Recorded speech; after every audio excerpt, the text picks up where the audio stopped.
All right. Welcome, everybody. Welcome, everybody attending. Welcome, Dr. Mato Nunpa, who will be speaking to us about the great evil, Christianity, the Bible, and Native American genocide. Dr. Mato Nunpa, PhD, is a former associate professor of Indigenous Nations and Dakota Studies at Southwest Minnesota State University. Professor Mato Nunpa holds a PhD in higher education administration from the University of Minnesota Twin Cities campus, with the collateral field for the PhD in American Indian Studies. He also studied theology at Seabury Western Theological Seminary in Evanston, Illinois. Dr. Mato Nunpa is a Wapetuan Dwellers in the Leaves, or Wahpeton, Dakota, from the Pezhuta Zizi Otunwe. I hope I did not butcher that. Not bad. Yellow medicine community in southwestern Minnesota. And we are so excited to have him here. I'm not going to talk much longer. I'm just going to give you a few instructions. I'm Paige. I use she, her, and they, them pronouns. I'm on the board of Million Artists Movement. I will be helping to make sure that the technology runs smoothly. And after this, this talk will be uploaded online, probably YouTube, and we'll share the recording so that you can rewatch it. You can share it widely, share it with all your friends, with your family, with your auntie, with your grandma, everybody.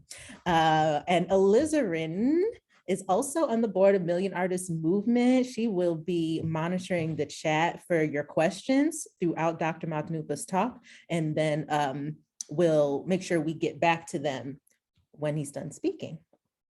All right, I'll hand it over to you, Chris. Welcome. Thank you, Paige. And I also want to publicly thank Maria Asp for making the connection from me to you guys over there in the Million Artist Movement. Genocide, the Bible, and atrocities, killing women, children, babies, and elders. Quotation, raising and destroying enemy villages and fields, killing women and children, raiding settlements for captives, intimidating and brutalizing non-combatants, and assassinating enemy leaders. In the frontier wars between 1607 and 1814, white Americans forged two elements, unlimited war and irregular war, into their first way of war. A quotation from John Grenier in his book, The First Way of War. When I wrote my book, The Great Evil, it was based on my three research interests: Indigenous Nation studies, genocide studies, and biblical studies. Also, as I studied, read, and took courses for both my master's degree in 1971 and my PhD in 1974 at the University of Minnesota Twin Cities campus, I learned much about the Native history of this country, the United States of America, and I learned about the violence, the land theft, the broken treaties, the genocide, etc. In the hundreds of genocidal massacres which occurred to our First Nations peoples in the first 4 centuries the white man was here, I read about the Bible verses and the biblical allusions that were made and quoted by the white killers as they slaughtered our women, children, babies, and elders, along with the men.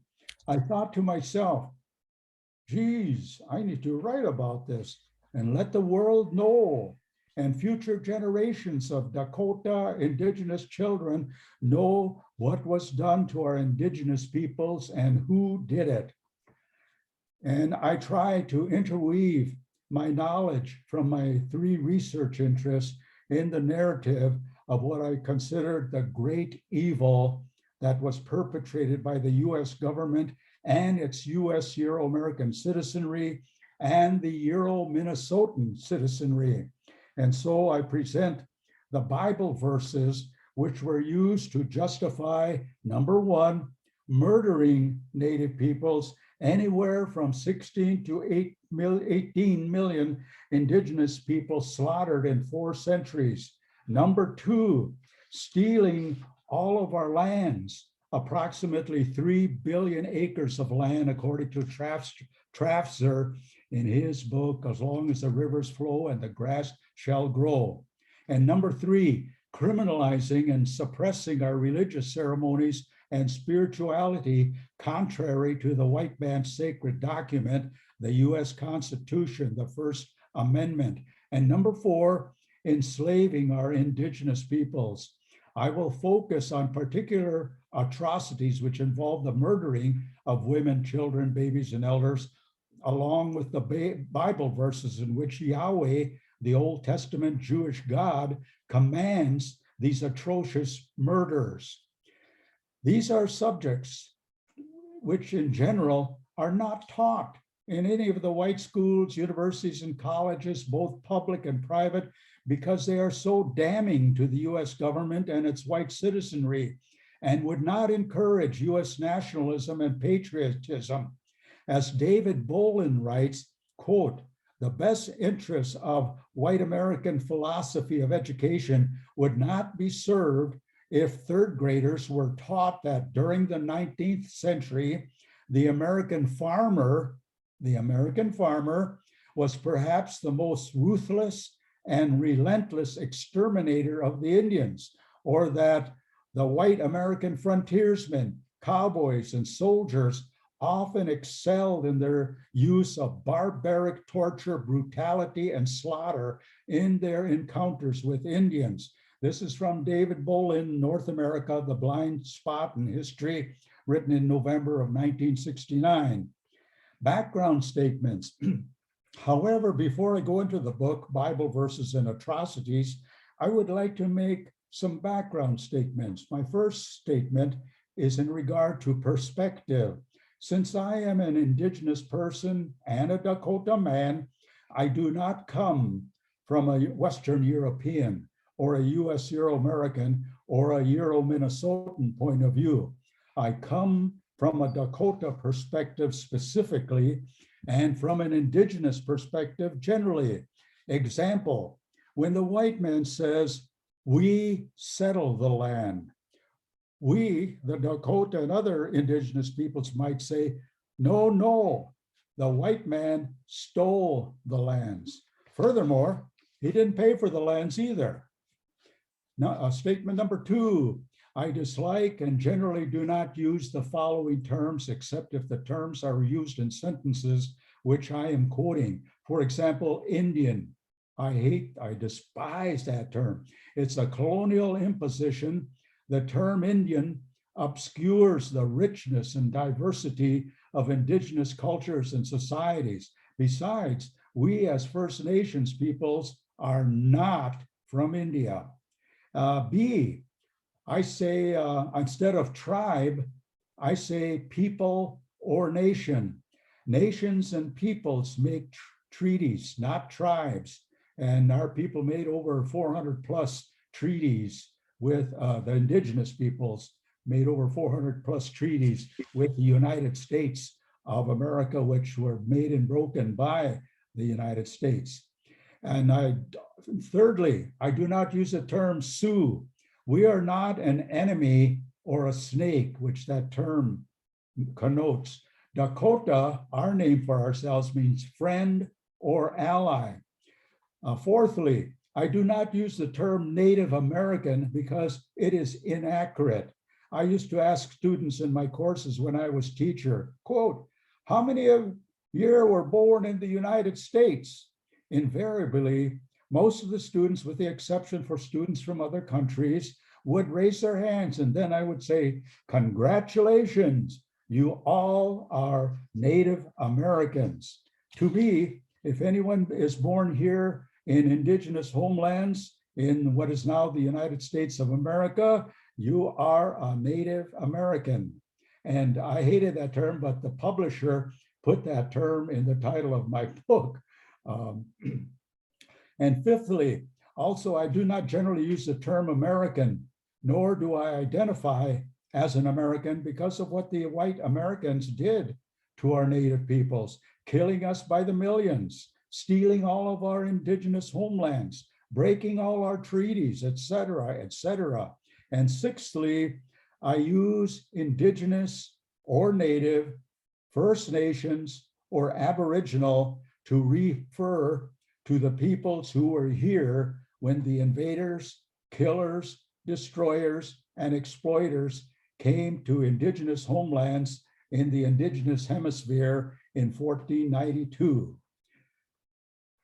3, on page 2 of The Great Evil is a sentence which reads, as with the Genocide Project, it was a time of mass killing. The killing fields were the entire expanse of what is now known as the United States of America. About 98.5% of the 16 million indigenous peoples of the US at the time of contact, 1500, had been systematically killed off. By 1900, there was only 237,000 or so Aboriginal peoples left, according to the 1990 US Bureau of Census. This is an extermination rate of 98.5%, an incredible killing efficiency. Dr. Roxanne Dunbar Ortiz writes in her book, North America is a crime scene. North America is a crime scene. Another writer, Jody Bird, writes, the story of the New World is horror. The story of America, a crime. And Dunbar Ortiz further says, it is necessary to start with the origin of the United States as a settler state and its explicit intention to occupy the continent. These origins contain the historical seeds of genocide. Any true history of the United States must focus on what has happened to and with indigenous peoples and what still happens. And that's from an Indigenous Peoples History of the United States, Roxanne Dunbar Ortiz, and page 228 of her book. Atrocities, Ray, the killing of women, children, babies, and elders. Now, on to what I really want to discuss today. That is, I wish to present what was done to the indigenous peoples of what is now known as the United States of America and who did it.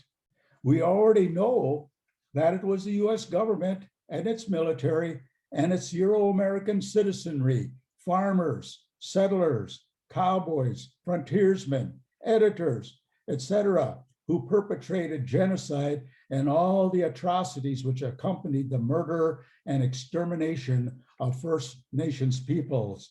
And it began with a man whose holiday, who used to be celebrated by indigenous peoples and by some of our white allies.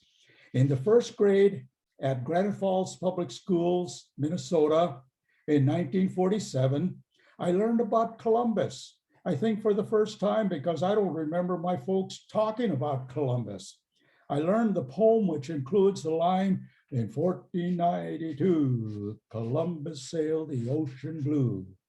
I remember the white female teacher saying that Columbus was a hero because he, quote, discovered America, unquote, and that he was a good man because he was a Christian. In my college years and in my graduate studies for the master's and the PhD, I learned that what the teachers at the Granite Falls Elementary School and at the junior high school and at the senior high school were not only inaccurate, but also they were lies.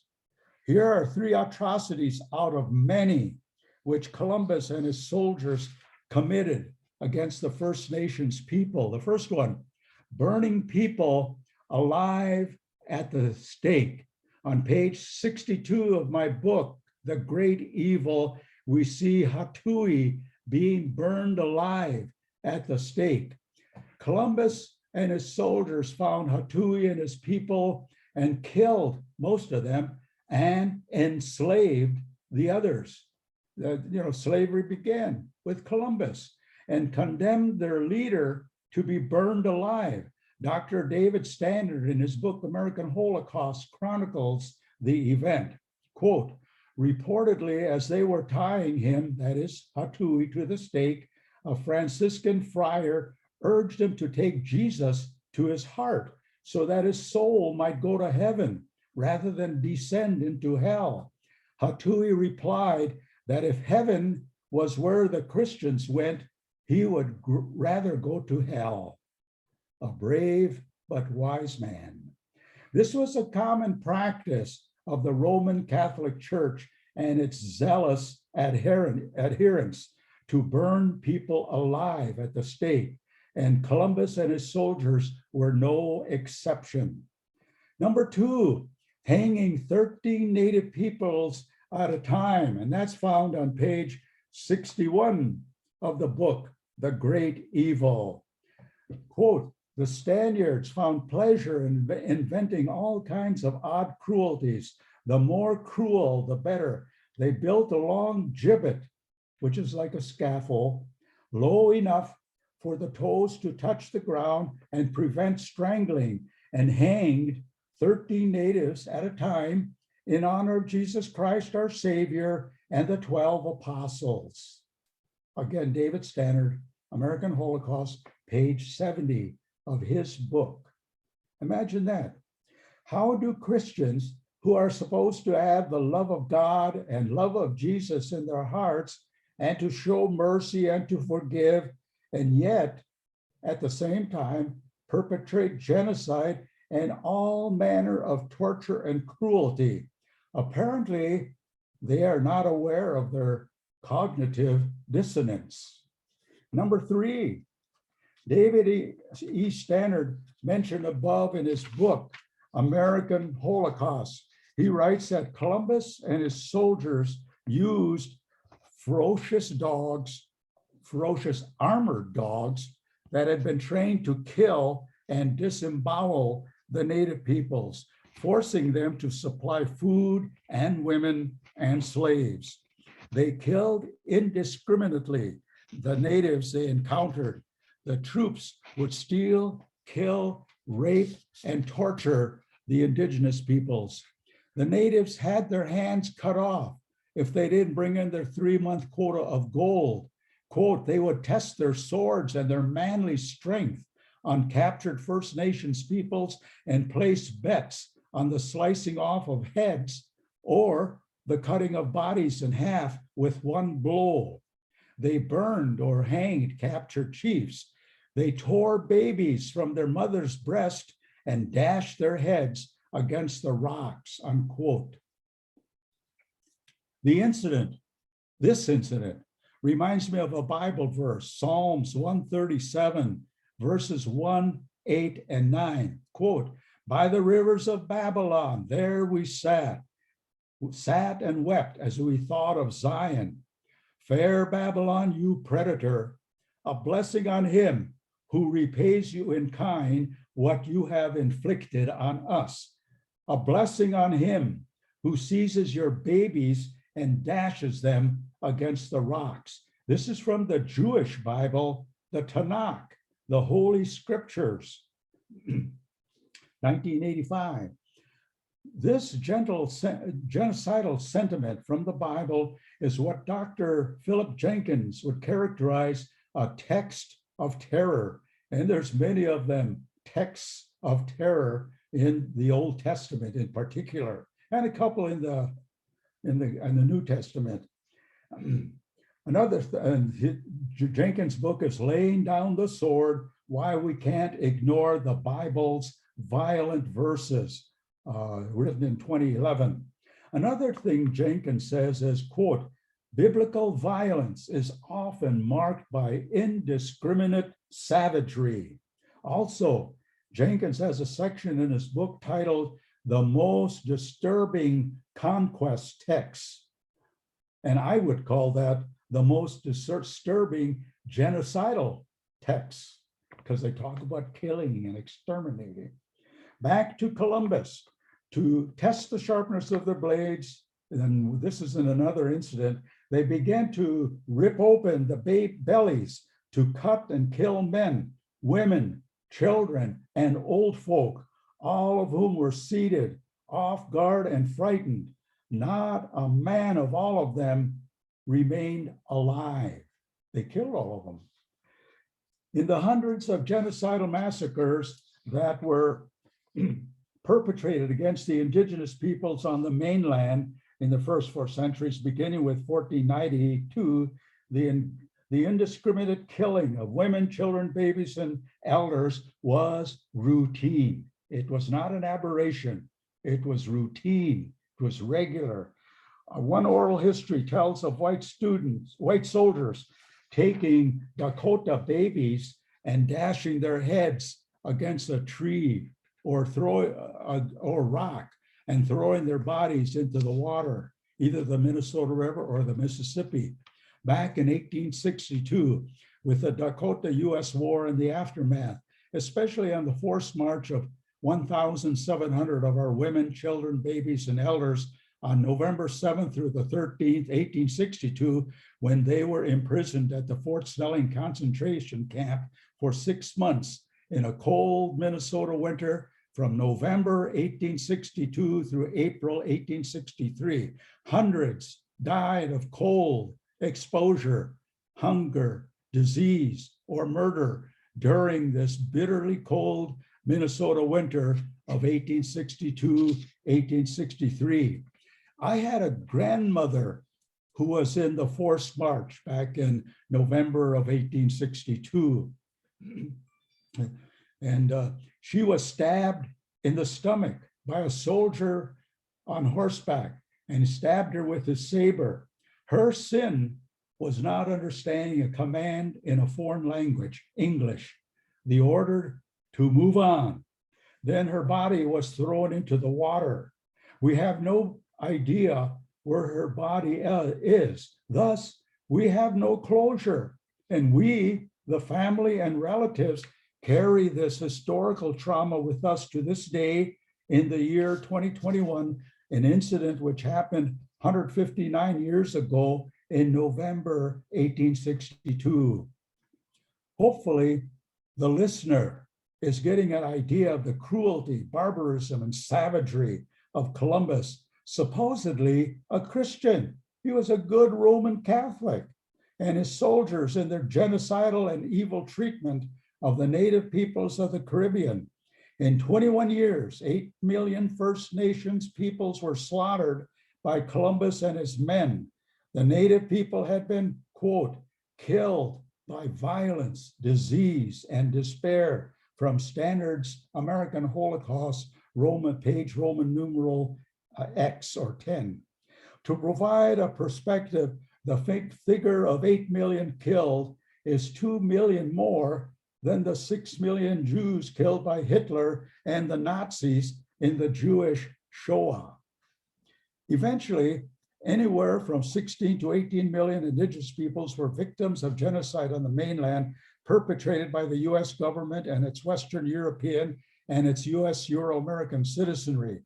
This caused Standard to write the following: the destruction of the Indians of the Americas was far and away the most massive act of genocide in the history of the world. And this is worth repeating.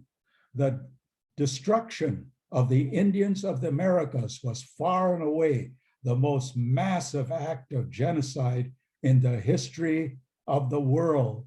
So listeners out there, whenever the term genocide is mentioned, please think about the native peoples of the Americas that were slaughtered in the greatest genocide ever in the history of the world. The Pequot Holocaust. On May 26, 1637, the Christian English made a stealthy night attack on a stockaded Pequot town on the Mystic River in Connecticut. The whites attacked the town, setting fire to it, slaying men, women, and children and elders as they fled the flames and slaughtered its 700 plus inhabitants. Dr. Ward Churchill writes that the number of Pequots fried in the fire or bayoneted by the good Christian killers was closer to 900. This figure would include the women, children, babies, elders, along with the men. The killers regarded this mass killing of the Pequots by fire as a sacrifice to God, similar to the Old Testament killing of a lamb by fire as a sweet smelling sacrifice to God for the sins of the people.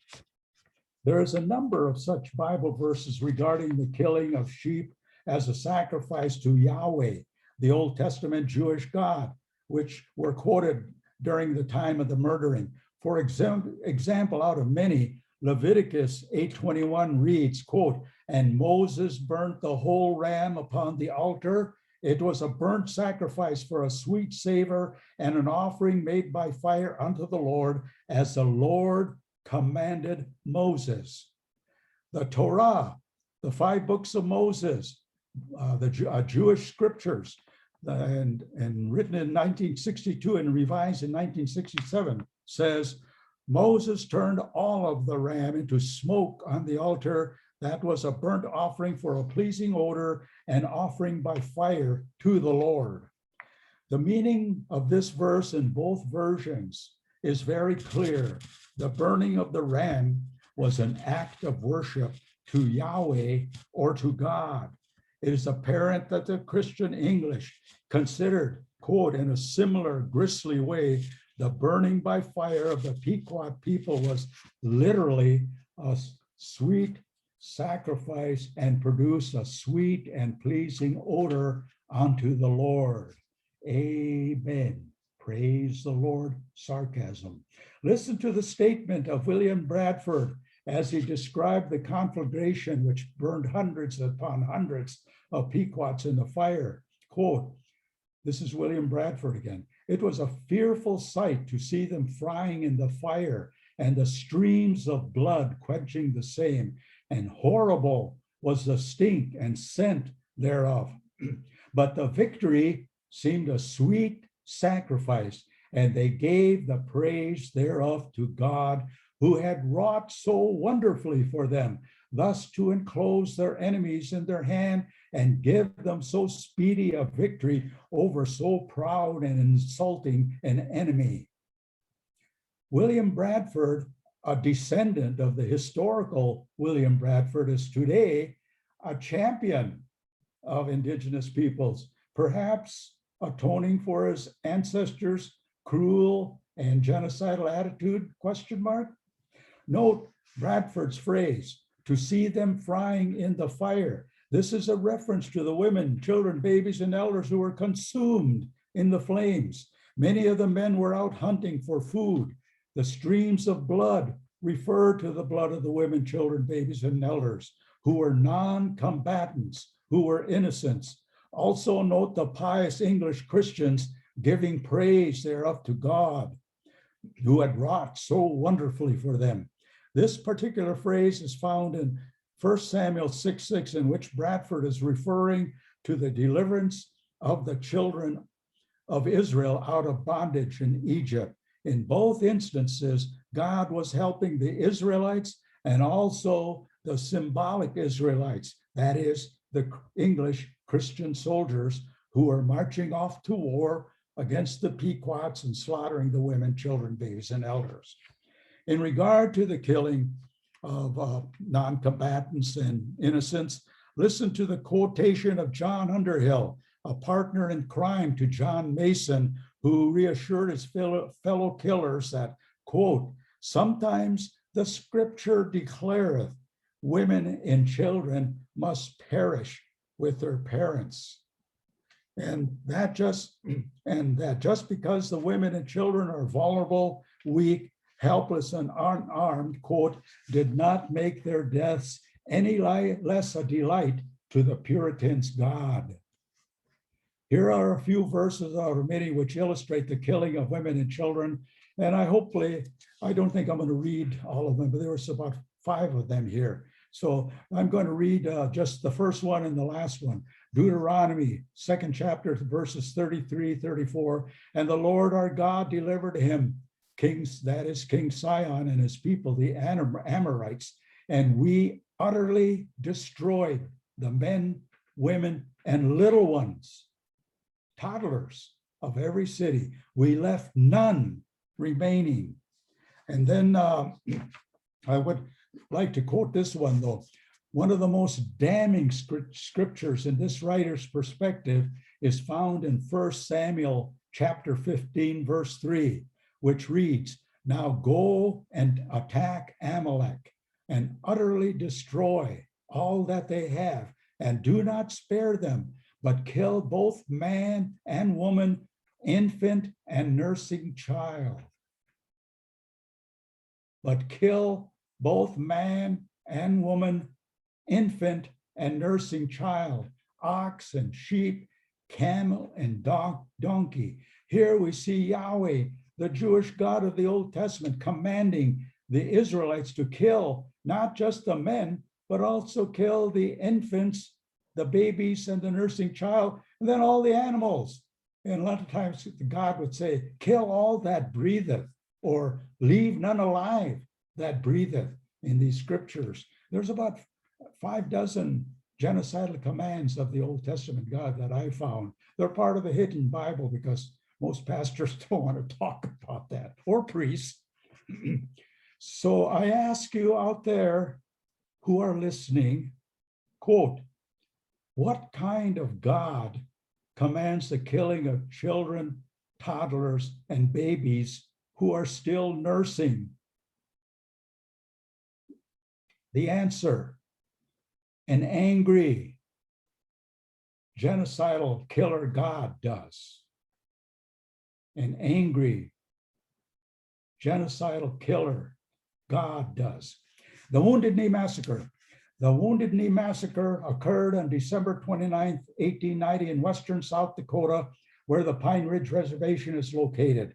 Dr. Russell Thornton in his book characterized this atrocity as, quote, perhaps the best known genocide of North American Indians, unquote.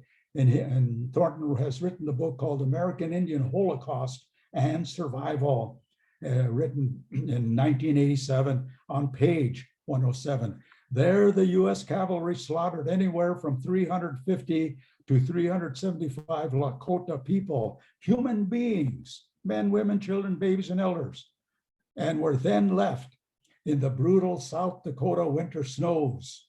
Quote, the massacre was reminiscent of the Old Testament mass killings ordered by Yahweh, the cruel, angry, vindictive killer God of the Old Testament, to kill all that breatheth, to utterly exterminate, to leave no survivors.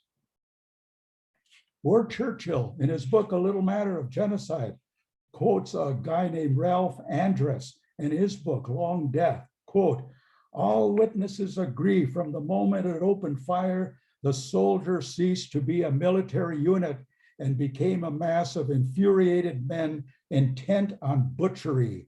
Women and children attempted to escape by running up a dry ravine, but were pursued and slaughtered. There is no other word by hundreds of maddened soldiers. The line of bodies afterward was found to extend more than 2 miles from the camp, and they were all women and children. Here was a line of bodies, 2 miles in length, and the bodies were all women and children. A few survivors eventually found shelter in brushy gullies here and there, and their pursuers had scouts call out that women and children could come out of hiding because there was nothing to fear. Some small boys crept out and were surrounded by soldiers who then butchered them. Nothing Indian that lived was safe. Note the statement, and they were all women and children.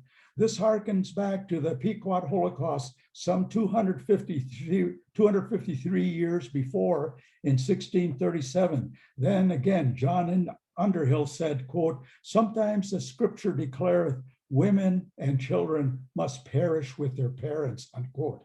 These Christian English and other subsequent Christian soldiers knew well their Bible. Black Elk describes the scene thusly, quote, Dead and wounded women and children and little babies were scattered all along there where they had been trying to run away. Black Elk saw people who had been, quote, torn to pieces where the wagon guns, and these wagon guns were Hotchkiss machine guns, and when the guns hit them, they were just mowed down. I saw a little baby trying to suck its mother, but she was bloody and dead. Black Elk goes on to say, I saw many dead Lakota. I wished I had died too, but I was not sorry for the women and children. It was better for them to be happy in the other world, and I wanted to be there too. Such descriptions are heartrending and are almost too much to bear. Again, I wish to remind the listeners that it is important to remember that the Old Testament God commanded the mass killing of innocents, women, children, babies, and elders, the most vulnerable groups in any society. And another verse here, Deuteronomy 2:33 and 34, and the Lord our God delivered him over to us, and we utterly destroyed the men, the women, and the little ones. There was a racist, white supremacist, and racial hating guy, an editor, who urged the extermination of all US Native peoples. This guy wrote, quote, the nobility of the redskin is extinguished, and what few are left are a pack of whining curs who lick the hand that smites them.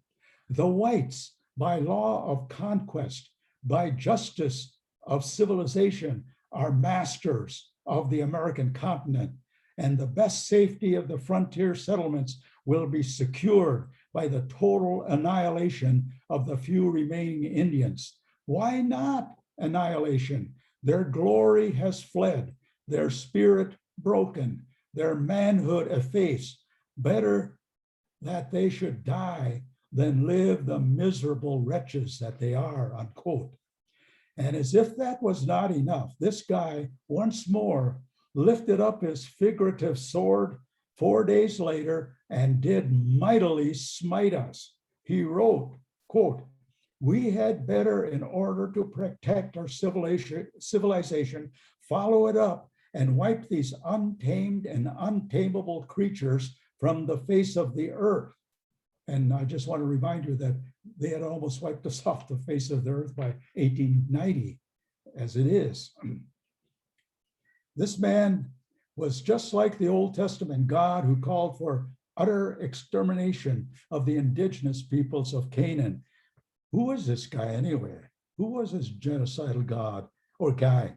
His name was L. Frank Baum, B-A-U-M, who was editor of the Aberdeen, South Dakota Saturday Pioneer, who was also the author of The Wonderful Wizard of Oz and other children's books.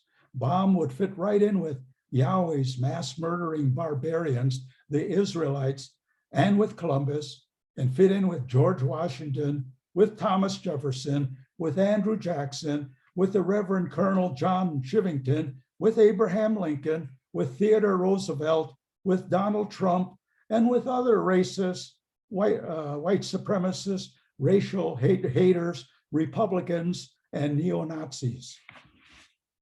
The Sand Creek Massacre, this will be the last massacre I'll talk about. The Sand Creek Massacre occurred on November 29th, 1864 in Colorado. The US Army, along with civilian Euro-Coloradans, did not spare the Cheyenne and Arapaho peoples, put to death men and women, children, and infants. Even white witnesses say that about their fellow white soldiers, that they kill the children, babies, women, babies, and nursing babies, infants. The commander of the killer troops was Colonel John Chivington, who was also a Methodist minister. So anybody Methodist out there? Is he a hero for you? Reverend Colonel John Chivington? An incidental comment.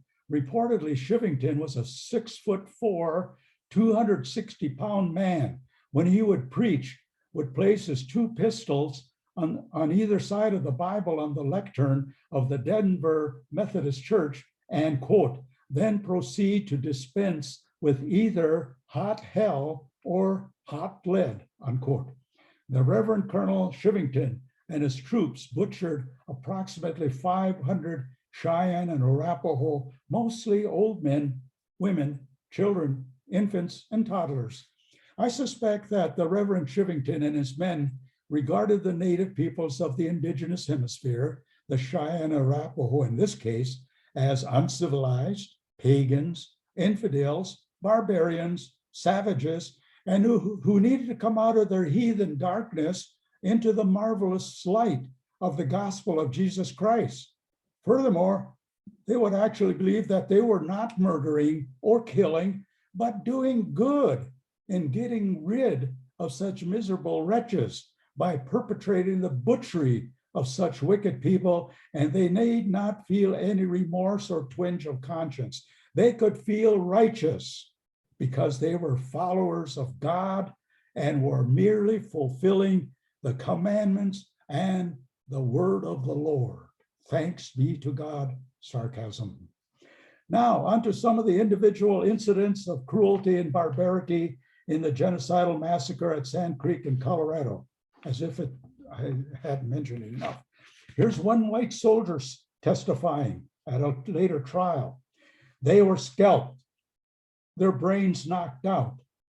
The white men used their knives, ripped open women, especially pregnant women, clubbed little children, knocked them in the head with their guns, beat their brains out, mutilated their bodies in every sense of the word, worse mutilated than any I ever saw before. Children, 2 or 3 months old, all lying there from sucking infants to warriors. The orders by Colonel Shivington were simple. There were to be no prisoners, according to Mendoza in his Song of Sorrow, page 93. Another person, Robert Bent, writes, all the squaws in that hole were afterwards killed and 4 or 5 bucks outside. The squaws offered no resistance. Everyone I saw dead was scalped. I saw one squaw cut open with an unborn child lying by her side. A Captain Soul afterwards told me, that is Robert Bent, quote, that such was the case. I saw quite a number of infants in arms killed with their mothers, just like it says in 1 Samuel 15:3, but kill both man and woman, infant and nursing child. George Bent, a relative of Robert Bent, a mixed race, Cheyenne and white, writes, quote, what he and his Cheyenne companions witnessed on their run from the massacre was horrible. Old men, women, and children lying thickly scattered on the sand, some dead, and the rest too badly wounded to move. Song of Sorrow by Patrick Mendoza. David Standard, in his book, American Holocaust, recounts an incident involving a small baby boy, infant. Quote, then as one of the cavalrymen later told it, while his compatriots were slaughtering and mutilating all the bodies of all the women and children they could catch, he spotted the boy trying to flee. There was one little child, probably 3 years old, just big enough to walk through the sand. The Indians had gone ahead, and this little child was behind, following after them. The little boy was perfectly naked, traveling on the sand. I saw one man get off his horse at a distance of about 75 yards and draw up his rifle and fire. He missed the child. Another man came up and said, let me try the son of a bitch. I can hit him. He got down off his horse, kneeled down and fired at the little child, but he missed too. A third man came up and made a similar remark and fired, and the little fellow dropped. Soldiers, white US Euro-American soldiers, killing little kids, little babies, the 3-year-old kids. sucking infants. Amazing. This is an horrific example of human cruelty and indiscriminate savagery. When the morning first exploded into gunfire, White Antelope emerged from his lodge with his arms raised and shouted in English, "Stop, stop." But the carnage continued. When he realized it was hopeless, he stood tall and folded his arms and began to sing the Cheyenne death song. A lot of our peoples, especially on the plains, they have these songs that they sing when they know they're going to die. Although unarmed and 75 years old, White Antelope was shot down and killed. A white soldier dismounted from his horse and took out his knife. He then scalped the old chief. He also cut off White Antelope's nose, like the racist and white supremacist Andrew Jackson would do, cutting off the noses of the Muskogee men he had killed. And then along the genitals, along with ears and private parts, and bragged that he, the white soldier, was going to make a new tobacco pouch from the freshly severed genitalia, the penis and the scrotum. I wrote this part about the Sand Creek Massacre in 1975. It took me a while to write the book. I had a lot of procrastination too. After I had written about the Pequot Holocaust and the Wounded Knee Massacre, and I was profoundly affected by all the killing of our Indigenous peoples and by all the violence, brutality, torture, and savagery of the white soldiers, I was overwhelmed with feelings of anger, sorrow, and grief. Then when I read that White Antelope was 75 years old, and I realized that I too was 75 winters old at that time, I broke down and wept. And later on in that day, back in 1975, I resumed my writing. It was an emotional experience to write this book. I might add here that what I was feeling was anger and sorrow, overwhelming grief, resentment, hatred, bitterness, and a desire for vengeance. And as I learned from my studies, these feelings are appropriate emotional responses to enduring and also contemporary historical injustices. To continue the incidents of atrocities, one woman was lying whose leg had been broken by a shell. A white soldier came up to her with drawn saber. She raised her arm to protect herself when he struck, breaking her arm. She rolled over and raised her other arm when he struck, breaking it. Then he left without killing her. The white soldier left her to suffer with excruciating pain until she died. It's hard to interpret these events in any other way than that these atrocities, these heinous acts, and these crimes against humanity were perpetrated by devils directly from the pits of the white Christians' hell. One more example. With the active encouragement of their officers, the soldiers not only scalped the dead, but performed an altogether astonishing array of other mutilations, including the severing of male genitalia to be turned into tobacco pouches. When the bloody 3rd Infantry returned to parade triumphantly down the streets of Denver, a short while later, the Coloradoan citizenry turned out to cheer them as they rode by, saving scalps and other such trophies, female genitalia stretched over hats and saddle pummels. For example, plainly in view from Lord Churchill, A Little Matter of Genocide, page 186. I just have to mention a genocidal massacre in California because, man, a whole lot of killing went on there too in California. Supposedly the Yahiana killed a steer, a white man's steer, because they were hungry. So in retaliation for this crime, there was an attack by settlers upon the native peoples. In this event, all of the Yahi-Yana people were killed. 33 Yahi were murdered and scalped at a cave north of Mill Creek by 4 whites led by Norman Kingsley. I have no idea where Mill Creek is. Kingsley, as quote, as he explained later, changed guns during the slaughter, encouraging his .56 caliber Spencer rifle for a .38 caliber Smith & Wesson revolver because the rifle, quote, tore them up so badly, particularly the babies, unquote. I was absolutely amazed by the white man's compassion for the Yahi-Yani babies. Sarcasm. Ray, California. Vine Deloria writes, the gold fever in the 1860s and the miners. Quote, the miners embarked on a program of systematic genocide against the Indians of California, going so far to as Sunday shoots in which bands of whites, after celebrating in their Lord Jesus Christ, their Savior, in morning service, and then later on celebrating the killing of native peoples, Indians. Anyway, they would attack Indian villages, killing as many people as they could. Tribes were massacred to prevent them from holding their lands intact and out of reach of the gold-crazed miners. Final comments.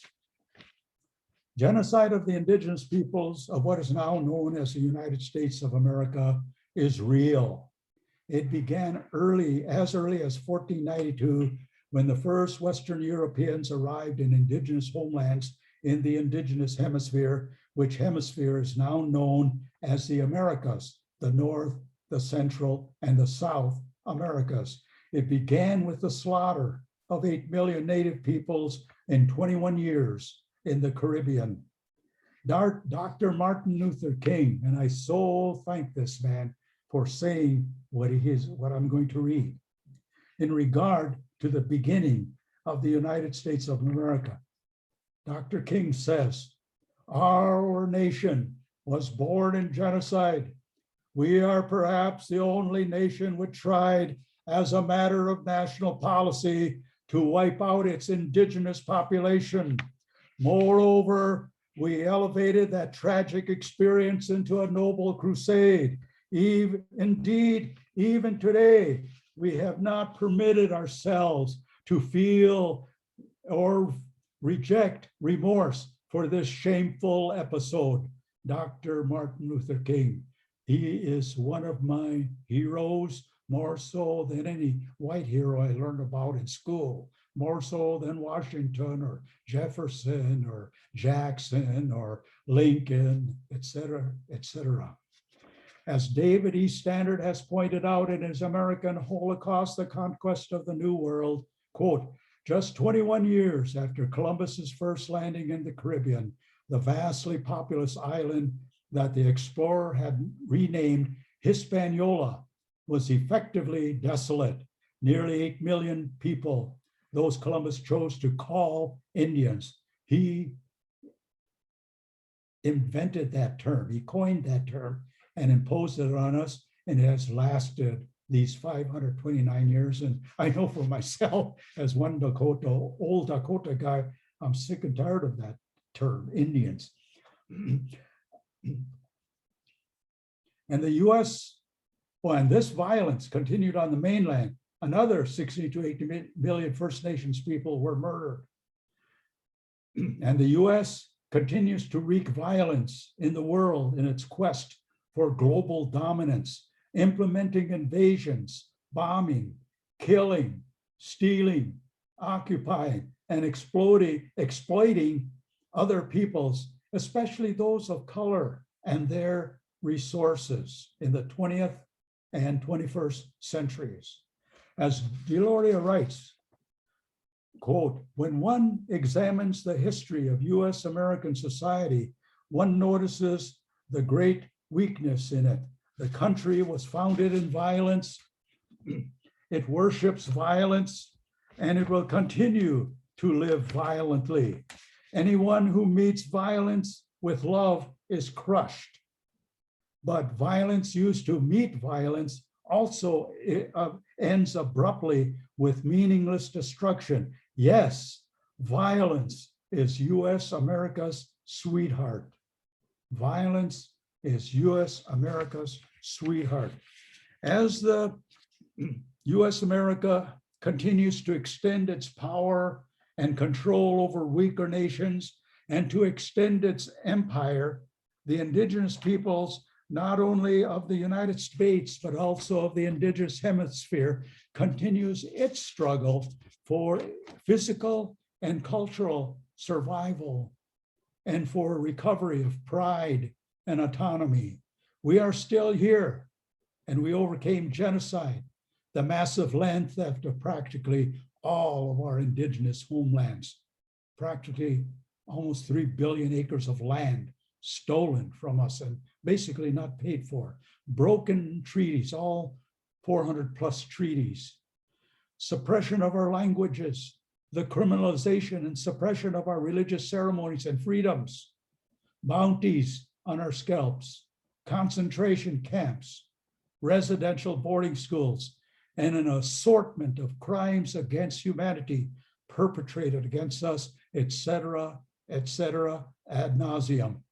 And our struggle for freedom, human rights, land rights, water rights, hunting rights, and for dignity and respect will continue unabated.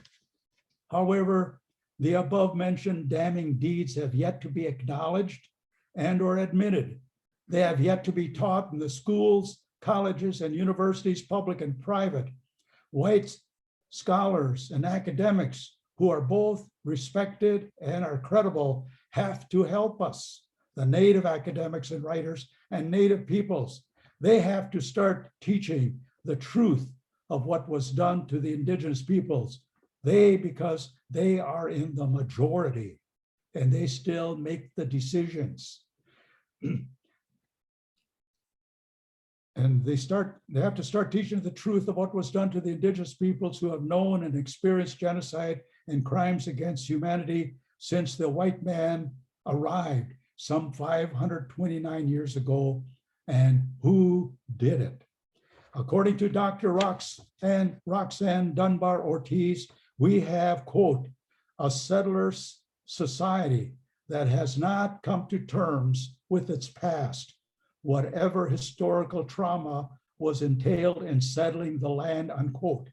And I thoroughly agree with the question she has raised for the future. That is, how then can US society come to terms with its past? How can it acknowledge responsibility? How? Henana epectedo. Yes, this is all I have to say. Wopida tonka oas echichiapido. I extend my deepest appreciation to all of you. De taku epeki he hechetudo. Yes, what I have said is so. We are still here. We are still waiting. Mitakuye awasi, all my relatives. Thank you, Dr. Mato Nunpa. Thank you so much for reading. I really appreciate you ending on that note in particular. We do have a few questions that folks have been sending in through your time while you've been talking.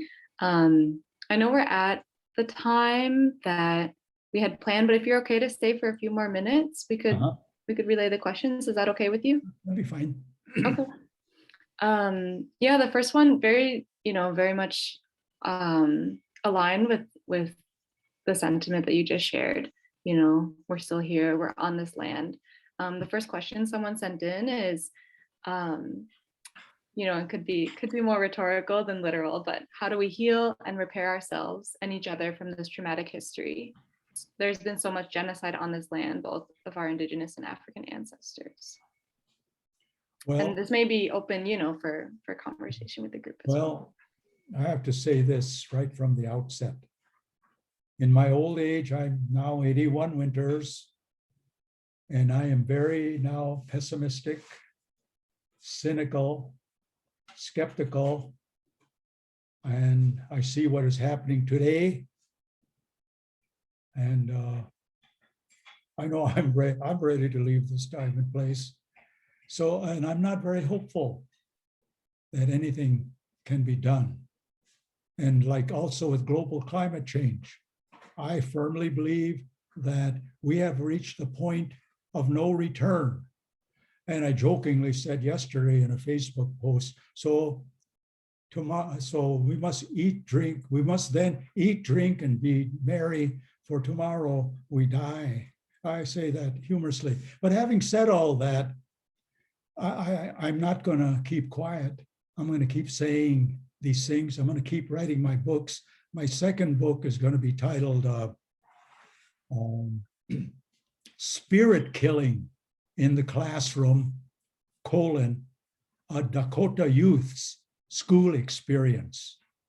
And it's going to be about my personal experience in the Granite Falls Public Schools, Granite Falls, Minnesota. And it's going to be 12 years.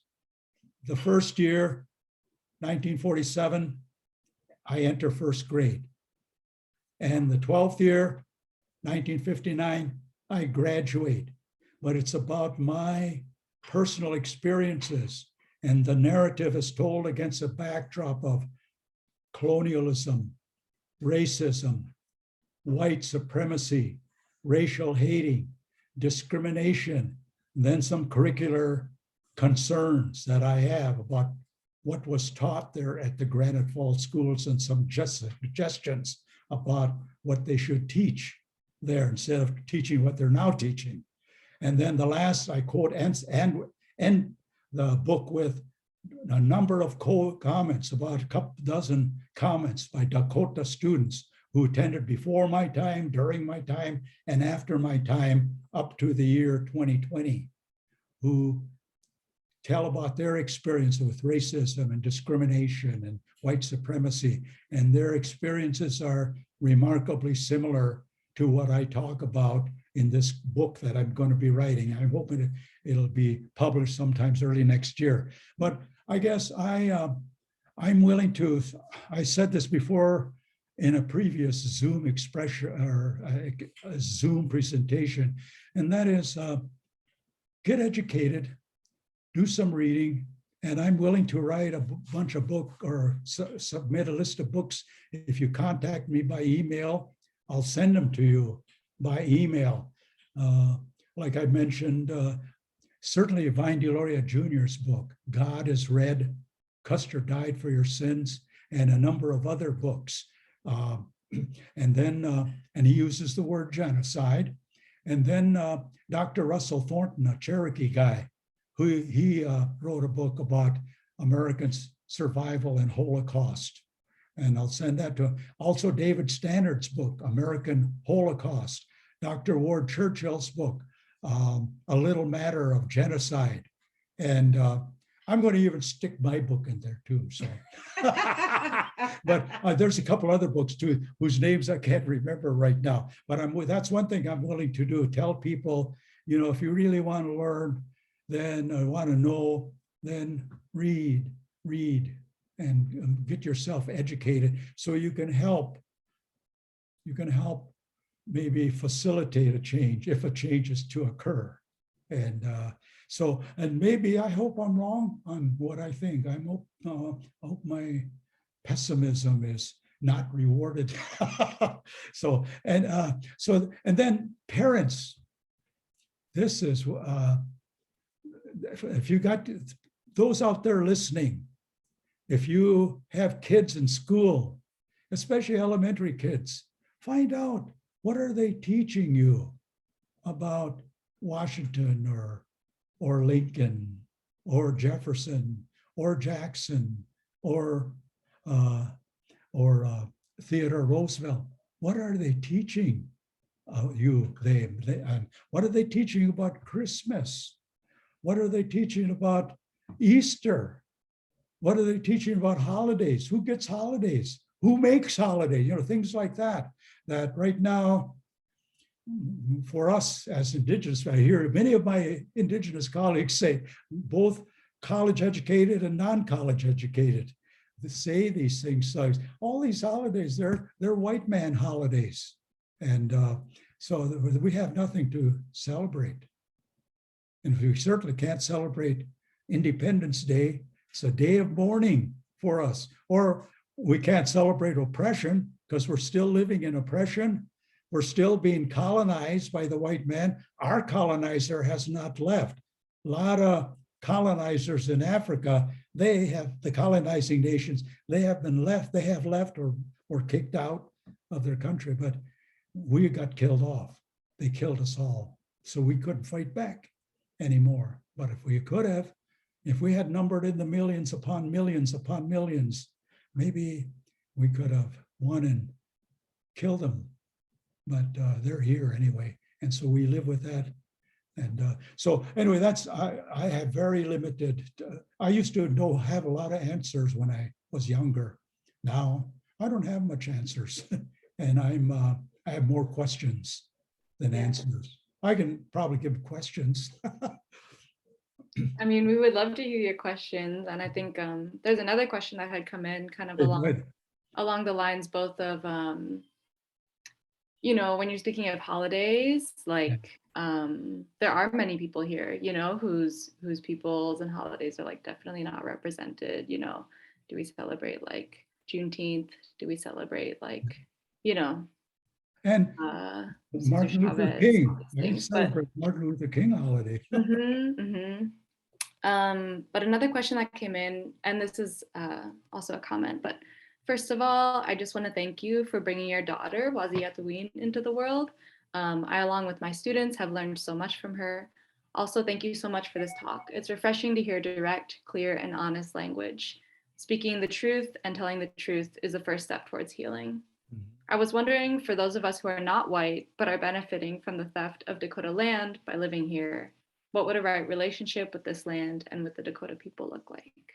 Well, I would, I'll just mention some things that some of our young people are working on and that I used to work on, like to honor the treaties. There was a number of treaties made involving lands here in Minnesota. One is the 1805 treaty, our first treaty. Most of St. Paul and Minneapolis set on that land. And basically we have not been paid for that land. Zebulon Pike estimated the value of that, I don't know, a couple 100,000 acres of land at $200,000. And by that time, the Senate had learned all kinds of ways how to cheat Native peoples. And so the Senate, when the treaty got back to the Senate, they filled in there was 3 articles to it. The first article had to do with the building of the fort, and which they eventually did. They built Fort St. Anthony, which later became Fort Snelling. The second article had to do with consideration, which is payment. And instead of putting $200,000 in Article 2, they put $2,000. So we feel that they owe us $198,000 yet. And then the residents of St. Paul and Minneapolis owe us some back rent going back to 1805. You know, we say those things, but white people would pursue those claims. We can't. We don't have the money to hire lawyers. We get pro bono. One pro bono lawyer, he died now, so we can't depend on it. He was well known. Larry Leventhal was his name, a Jewish guy. He had empathy for us, and he comes from a group of people that suffered a whole lot of genocide and a whole lot of hate, and still suffer a whole lot of hate, as the Black people do as well. It's just it's terrible what our peoples of color have to go through in this country. And I hate the way, anyway, I better quit talking. Anyway, we're trying to, so honor the treaties. And like Treaty of 1851, one of my grandparents, I had in the Dakota US War of 1862 in the aftermath, I had relatives almost in every aspect of that war. I had relatives who fought against the United States and tried to drive them out of the Minnesota River Valley. But again, you know, we were outnumbered and outgunned. And then we were divided too. Christianity had divided us. So all the Christian Dakota didn't join with us, didn't help us at all. So, but I don't know that would have helped anyway, because we were really outnumbered by that time. So, but anyway, I had a relative who signed the first signatory on this 1851 treaty, signed at Traverse to Sioux, St. Peter, involved 24 million acres of land, some of the best farmland in the world here in southern Minnesota. And we're not benefiting at all from it. And they haven't paid us for that. They didn't give us fair market value. They finally did a century later. Even I got in it. I think I got about $1,000. Maybe 10,000 of us got $1,000 each.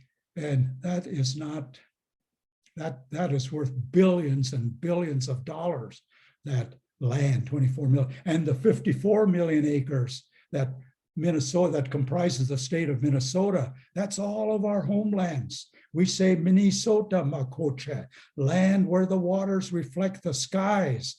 And the state of Minnesota derives its name from our ancient name for this area. It's a reference to the thousands upon thousands of lakes that are in the north central region of what is now known as the United States of America. But it was primarily our homelands. Even the Anishinaabe people, they came about the same time as the white man did.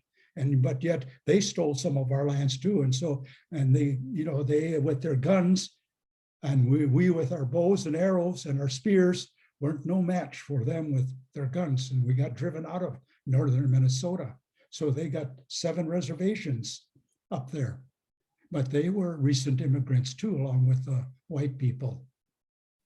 Anyway, so honor the treaties. And then we want to rename things. We'd like to rename Ramsey County, because I spent 7-8 years with the International Association of Genocide Scholars. I went all over the world giving lectures, presentations on the genocide of the Dakota people of Minnesota and the genocide of the Indigenous peoples of the US. Went all around the world. And I learned a lot about genocide from those people. I learned that what Alexander Ramsey did to us, all of those were acts of genocide. Yet the Minnesota Ghoul Society, I call them that because they're fascinated by death. They're fascinated by human remains, especially of our remains, Dakota people. And so that's why I call them the Minnesota Ghoul Society, also known as their alias is Minnesota Historical Society. Yeah, but they have banned the term genocide, and they have banned the term concentration camp. So I'm hoping they change here, though. I'm really hoping that, and it's other peoples of color, non-Dakota, non-white, band together and start raising some hell, or raising some, how did John Lewis put it? Raising some good trouble. Yeah, raise some good trouble. I like it. Thank you, Dr. The Monty. battle cry. Raise some good trouble. Yeah. There is one more question, Paige. Okay. I'll kick it to you. Do we have time, do you think? Or... Yeah. So for the folks who are part of the longer boot camp this weekend, our next talk will be with Mary, and she's cool with us taking a little more time to make sure we get all of our questions, and we'll start that session a little later. Yeah. Thanks, Paige. Mhm. Well, just one last thing, and I think this reflects on a lot of what you've shared today. And yeah, even talking about like current struggles with renaming, or with just everything that you've been learning. But the question is, what kind of self-care and self-love practices did you do while researching and writing this book? And I think this applies to the book that you're talking about next year. What kind of self-care and self-love practices did you do while writing and researching the book? The person who asked the question said Ibram X. Kendi, who studied over 500 years of racist thought and ideas in the world, ended up getting sick during his 4 to 5 year research. He got cancer. So Yeah. I'm curious how you took care of yourself as Oh you my God. read about all these I'm atrocities. 81 years. I've lived my life. It was when I reached 46 years of age. That would be in, let's see, well, I don't know, can't even add. But I thought, geez, yay, I reached 46 years old, because at that time there were studies showing that the average lifespan of the native male was 46 years of age because of violence, drunkenness, disease, especially diabetes. And so I made it that. And then the White Man's Bible in Psalms 90 says the natural lifespan is 70 years. So when I made 70 years, I thought, yay, I made it. I'm there. And now I'm 81 and I'm ready to go. But what do I do? Well, I keep busy doing what I'm doing, and I have to, sometimes I cry, cry a lot, shed tears. And I make jokes too, because depend on humor. To me, two things really got us Native peoples through this 529 years of abuse, violence, discrimination, white supremacy, racism, racial hating. It's been our humor and our ceremonies. Our ceremonies got us through. We get the spiritual strength to continue on and to fight. Even now, I can feel the tears coming. So that's what I do. And I must tell the listeners too. To me, putting bounties on our scalps, stealing all of our lands, 3 billion acres, which now comprise the United States of America, breaking our treaties, suppressing our languages, criminalizing our religious ceremonies. To me, those sins are unforgivable. I can never forgive the United States and those horrible, evil people that did all these things to my people, the Indigenous peoples, and are doing it to other peoples of color as well, because they're so damn racist, race and racial hating. And they have these attitudes of white supremacy solidly embedded in their psyche. That's why I think they're not going to change. They are not going to change. I'm glad for the few people like Maria here. Maria asked. And there's probably a couple dozen more like her, I think. But we have to reach a critical mass if change is going to occur. And we were not at that point. And that's why I think it's not going to happen. If it does, if things continue the way they are, maybe it could happen next century.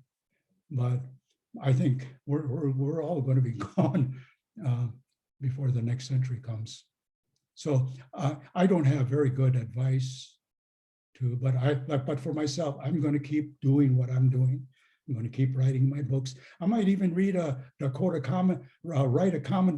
commentary on the Bible, selected aspects of their doctrines that they teach, and contrast it with the Dakota worldview, Dakota values, because we're as different as, it's like a big chasm between us, the Indigenous peoples of the Americas, and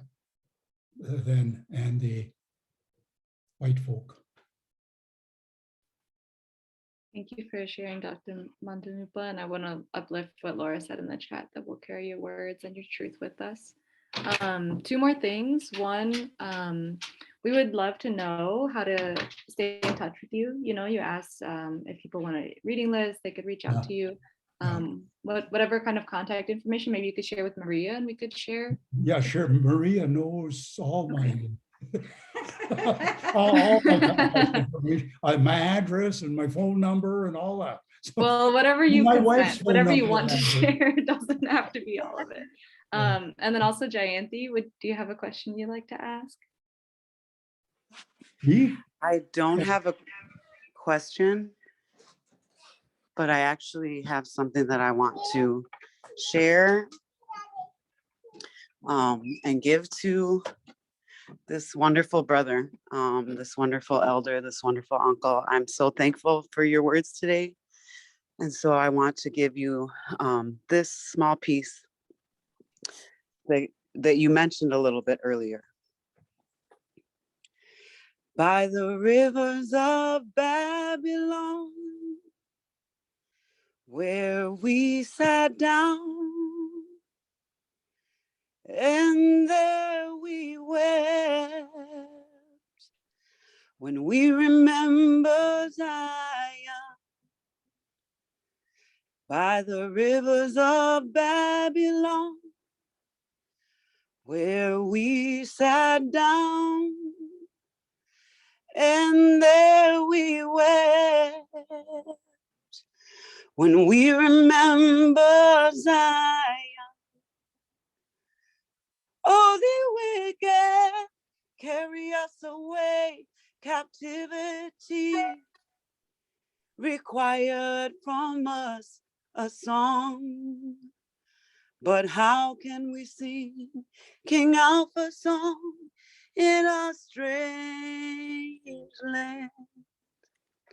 Thank you so much for all your work and all the tears that carry you through to continue the work, all the acknowledgements, and all the education that you're continuing to provide. And I'm just very, very grateful to you and at your service if you need.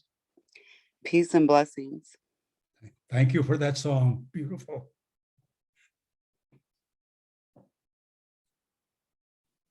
Thank you. Paige, I'll turn it back to you. All right, folks. Thank you. Thank you, thank you, thank you, Chris, for being here. It is our honor, our pleasure. As Laura said, we will carry your words forward to all that we know and to our future generations as well. And folks, you can catch the recording. I'll make sure I send it out to everyone. And if you're attending the rest of boot camp, you can return to the Zoom link that we were in before. I sent it out to everyone in the email. So just go back to that same one. Any final words for us? Thank you. North America is a She says North America is a crime scene.